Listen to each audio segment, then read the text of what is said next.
Hi అండి, నమస్తే, welcome back my channel. Friends ఎలా ఉన్నారు? బాగున్నారా? అందరు బాగుండాలి, అందులో నేను కూడా ఉండాలండి.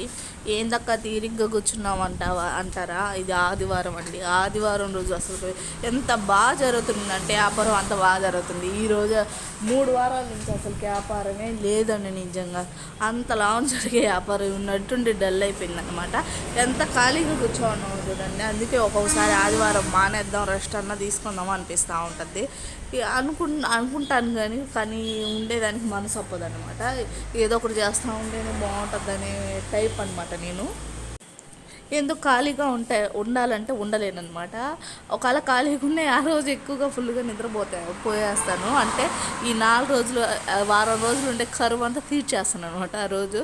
అందుకని ఇంట్లో ఉంటే బద్ధకంగా ఉంటుంది. ఆ షాప్లోనే ఉంటే కొంచెం హుషారు ఉంటుంది అనమాట నాకు. అందుకని షాపే ఓపెన్ చేయడానికి ఎక్కువ ఉత్సాహంగా ఉంటుంది. నాకు ఇంట్లో ఉంటే నీరసంగా అనిపిస్తుంది అనమాట. చూడండి, ఈరోజు అయితే పాప కూడా స్కూల్కి ఎగనుకేసింది అనమాట. నా కూతురు ఎప్పుడు కావాలంటే అప్పుడే డుమ్మ కొట్టేస్తూ ఉంటుంది స్కూల్కి. అంతలోపల మేము ముగ్గురు ఎందుకు ఖాళీగా ఉండేది అని మా ఆయనకి చెప్పానండి. ముందు నువ్వు తినేసి తర్వాత మేమిద్దరం తింటాము అని చెప్పాను అనమాట. అందుకని మేమిద్దరం కూర్చోమన్నాము. తర్వాత ఇప్పుడు ఫస్ట్ మా ఆయనతో కొంచెం తినేస్తే తర్వాత నేను చికెన్ తినేస్తాను అనమాట. మేమిద్దరం లేకపోయినా మా ఆయన మేనేజ్ చేయగలుగుతాడు అనమాట. నేను ఒకదాన్ని పెట్టలేను. అందుకని ఏమన్నా ఎగ్ దోశ కావాలంటే ఇద్దరం ఉండాలి కాబట్టి ఆ మాట చెప్పాము. అందుకని తోమేసి తినేయడానికి స్టార్ట్ అయిపోయాడండి. ఆయన తినే లోపల మేము ఏం చేస్తాం, ఖాళీగా కూర్చోను. ఎవరన్నా వస్తేనన్నా అయితే పెట్టిస్తూ ఉండొచ్చు. ఎవరు కూడా రాకపోతుంది, ఏం చేయాలి, ఖాళీగా ఉన్నాం అనమాట. చాలా టిఫిన్ అయితే మిగిలిపోయిందండి. ఒక్కోసారి మిగిలినప్పుడు చాలా బాధ వేస్తుందండి. ఎందుకంటే ఎంతో కష్టపడి సామాన్ తెచ్చి అన్నీ వేసి అన్నీ చెందితే టిఫిన్ మిగిలిపోతే బాధకి ఏం చేస్తుందండి, పెట్టుబడి డబ్బులు కూడా రాకపోతే.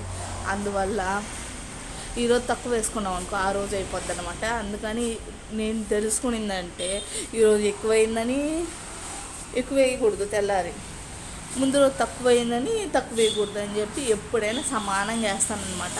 మిగిలితే ఏం చేద్దాం, ఈరోజు మన టైం బాగలేదనుకోవడం, ఇది చేయడం. ఎందుకక్క ఈ సౌండ్ అంతా చెప్తున్నారని అనుకుంటున్నారా? అబ్బా ఈ సౌండ్లు కానీ వింటా ఉంటే ఒక పిచ్చి వచ్చేసేటట్టుంది. ఒకటే మన సౌండ్ అటు ఇటు పోయే బండి సౌండ్లు ఎక్కువ అండి. నాకైతే నిజంగా ఒకసారి తలనొప్పి వచ్చేస్తుంది అనమాట. ఏం చేద్దాం, రోడ్డు పక్కన అయితే ఇవే కష్టాలు. కానీ జనాలు మాత్రం ఎప్పుడు 24 గంటలు అటు పోయేవాళ్ళు ఇటు పోయేవాళ్ళు కనిపిస్తూ ఉంటారు అనమాట.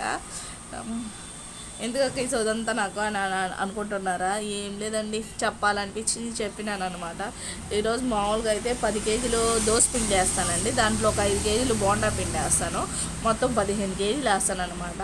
వడపిండి వచ్చి 1.5 కేజీ వేస్తాను. మసాలా వచ్చి 3/4 కేజీ వేస్తాను. చపాతీ కూడా ఒక అర కేజీ పిండి వేస్తాను అనమాట. చపాతీ కదండి, పూరీకి కేజీ పిండి పడద్దు అనమాట.